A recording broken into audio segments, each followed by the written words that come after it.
नमस्कार। हा आहे आपला क्रमशः वाचनाचा भाग 19 आणि या भागात आपण वरातीचा बाप म्हणजे हळद नावाची हडळ या कथेचा राहिलेला भाग पाहणार आहोत। मारवाडी व ब्राह्मण यांची लग्न आपण आवर्जून पाहायला हवीत हे मी मागच सांगितलं होतं। त्यांच्या लग्नात अगदी मोजकी आणि जवळची माणसं उपस्थित असतात। जेवढे आवश्यक आहेत तेवढेच सोपस्कार केले जातात।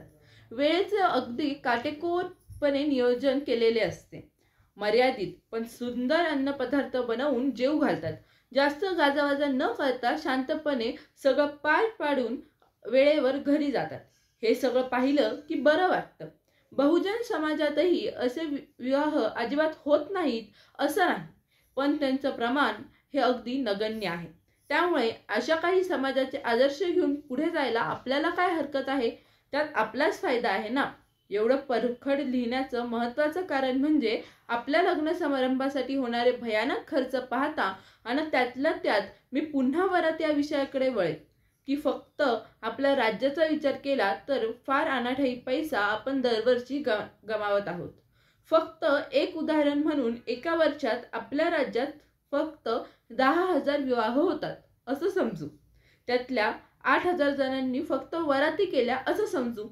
त्यांनी त्यांच्या ऐपतीप्रमाणे कमी जास्त प्रमाणात खर्च केला तरी प्रत्येकी फक्त 50,000 ते 3 लाख रुपये खर्च होतोच असं समजू। असा खर्च केला तर एकूण किती पैशाचा चुराडा दरवर्षी होतो याचा आपण हिशोब करूया। ह्या हिशोबासाठी आपण एका वरातीला कमीत कमी 50,000चाच खर्च येतो असं गृहीत धरू।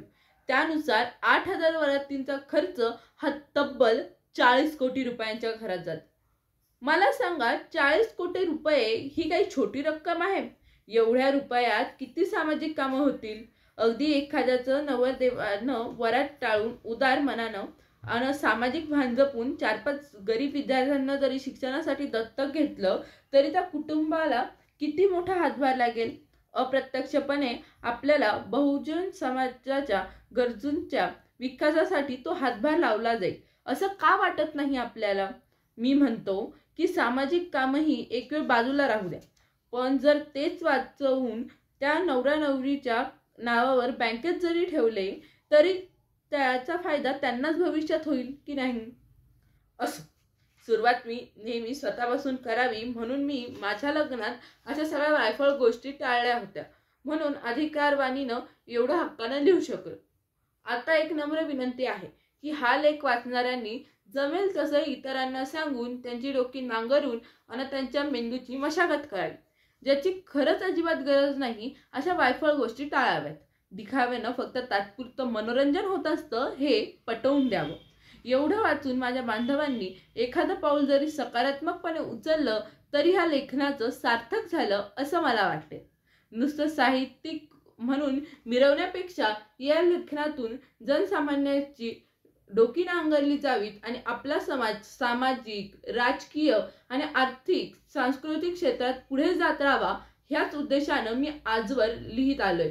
त्यासाठी समाजातील व्यथा, वाईट रूढी, परंपरा, सवयी याविषयी एवढं परखड व पोटतिडकीने मांडण्याचा वसा मी घेतला आहे। कोणाला माझा राग आला असेल, माझं काही चुकलं असेल तर मला माफ करा, पण यातून बोध घेऊन कृतीशील पाऊल जरूर उचला। धन्यवाद। सदैव सोबत आहोत।